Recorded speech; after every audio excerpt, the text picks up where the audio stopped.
wabarakatuh. Perkenalkan, nama saya Jinendra Pradipta Hinoga, absen 10. Perkenalkan, nama saya Muhammad Ainur, absen 22. Perkenalkan, nama saya Bintang Alfiansa, absen 7. Perkenalkan, nama saya Aldio Pradipa dari absen 3. Kali ini kami berempat akan menceritakan kisah perlawanan Cipitung dan perlawanan rakyat Aceh. Perlawanan Cipitung akan dibacakan oleh Jinendra dengan Rainor, dan perlawanan rakyat Aceh akan dibacakan oleh saya dan Aldio.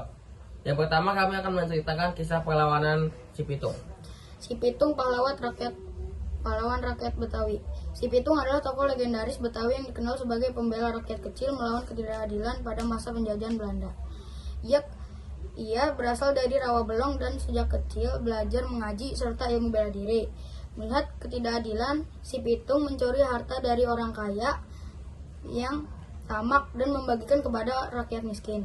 Tindakannya membuat dicintai oleh rakyat, tetapi diburu oleh penjajah Belanda. Belanda akhirnya menangkap keluarganya untuk memancing Cipitung keluar. Ia menyerah dari tembak dengan peluru emas agar ilmu kebalnya hilang. Meski tewas, perjuangan Cipitung tetap dikenang sebagai simbol keberanian dan perlawanan terhadap ketidakadilan. Kisahnya terus diceritakan sebagai inspirasi bagi masyarakat Betawi hingga kini. Selanjutnya, kami akan membacakan cerita perlawanan rakyat Aceh. Nama Perang Aceh merupakan salah satu perang yang paling berat dan lama yang dihadapi oleh pemerintah Hindia Belanda.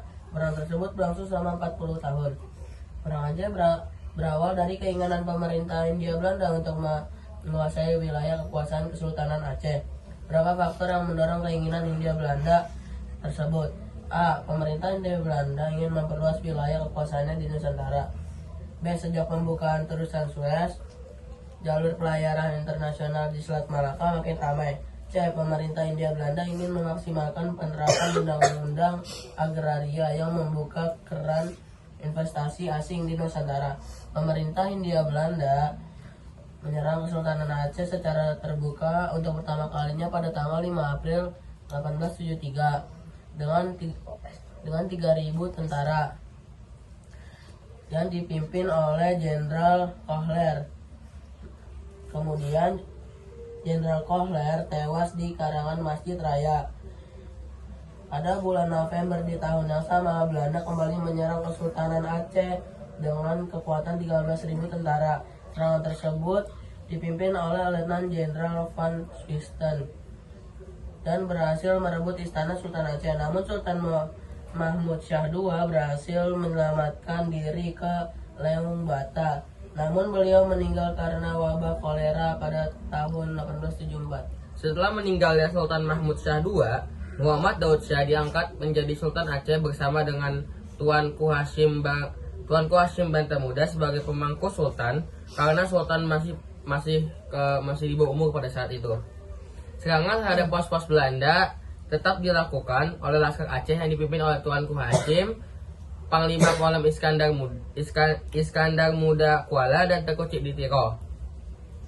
Perlawanan rakyat Aceh dilakukan dengan teknik gerilya. Salah satu teknik gerilya yaitu ketika Teku Umar dan pasukannya menyerahkan diri dan bergabung ke pasukan Belanda. Setelah mendapatkan persenjataan, Teku Umar dan pasukannya bergabung kembali dengan Laskar Aceh. Meskipun Perang Aceh dianggap berakhir pada tahun 1912, perlawanan bersenjata rakyat Aceh terhadap pemerintah Belanda tetap berlangsung hingga tahun 1942 saat Belanda mengundurkan diri dari Aceh dan Jepang memasuki wilayah Nusantara. Sekian dari kami berempat. Wassalamualaikum warahmatullahi wabarakatuh.